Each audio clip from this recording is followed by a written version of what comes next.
المكان ده اسعاره غريبه جدا لدرجه اني جبت المنيو كله من عنده تقريبا ب 200 جنيه، وهتستغرب اكتر لما تعرف مكانه. فخلينا نعمل لايك وشير وتعالى معايا واحده من انظف الاماكن في مصر، الشيخ زايد. كنت هناك بعمل حاجه فقلت اصور بالمره، وكنت عاوز اجرب حاجه مش موجوده غير في زايد. بس لقيت مكان ناس كتير في زايد اكتوبر عارفينه، وهو سلامه المتميز. هو مكان بيعمل سندوتشات، وعجبني ان المنيو كله ماشي مع بعضيه كده، فطلبت حاجات كتير. وخلينا نبدا، بس عاوز اسالكم سؤالي الاول. السؤال هنا هو ليه اسمه سلامه المتميز؟ بيعمل اول حاجه سندوتشات كبده وسجق. جربت اول حاجه الكبده، وحجم الفينو حلو مش مسترخص فيه، والحشو كمان مناسب جدا على حجمه. الكبده طعمها حلو، تتبيله بسيطه وما فيهاش لعب كتير، بس غالبا هي مستورده بس معموله صح، ما فيهاش زفاره ومتقطعه كبيره شويه، فالكبده عنده حلوه. وسعر السندوتشات كلها 20 جنيه على الحجم والحشو، انا حاسه مناسب. بيعمل 3 انواع سجق، انا طلبت واحد مفروم او شرقي الاول. السجق كان طعمه حلو ونضيف، بس ما كانش فيه التحبيشه اللي بتخليه حراق شويه كده. كمان عجبني ان دهونه ما كانتش كتير قوي، فالسجق شغال. تركي بقى بيبقى اقرب للسوسيس شويه، بس المفروض ان هو بيبقى مدخن. ما حسيتش فيه بطعم مميز قوي، حتى كتتبيله او ملح حسه ناقصه حاجه كده تخليه لذيذ. كمان ما حسيتش فيه بطعم تدخين، هو المفروض اصلا بيبقى متدخن قبل ما بيستوي، فشغال بس مش احسن حاجه. بس نقطه الحشو برضه هنا تكسب.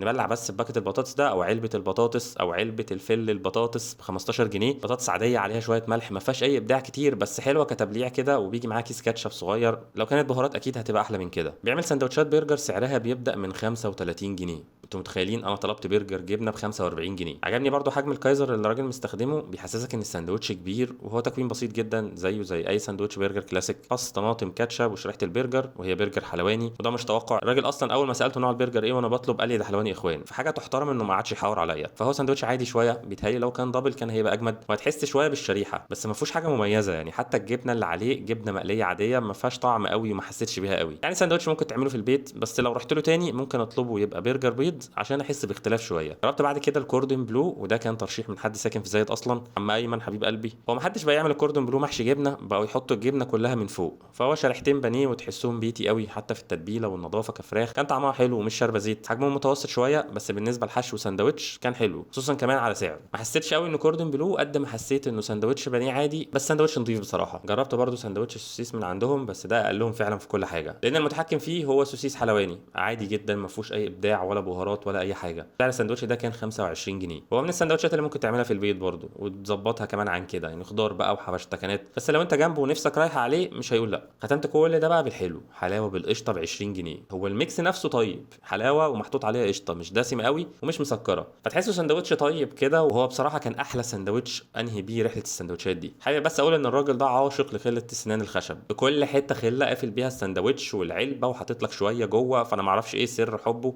في الخله دي. لو هلخص المكان ده، هيبقى مكان بيعمل سندوتشات طيبه في الشيخ زايد، مش هتدفع كتير وهتشبع، وفي حاجات عنده حلوه وحاجات عاديه، بس مفيش حاجه وحشه الحمد لله. لو هرتب احلى 3 حاجات عنده انا دقتها، هتبقى الكبده والكوردن بلو والحلاوه بالقشطه. فلو حد من زايد او اكتوبر ليه تجربه مع سلامه المتميز، يا ريت يشاركنا تجربته في الكومنتات. ما تنسوش تعملوا لايك وشير للفيديو. لو حبيت تشتري حاجه من على نون، دخل البروم كودز دي هتاخد خصم توصيل مجاني لحد باب بيتك.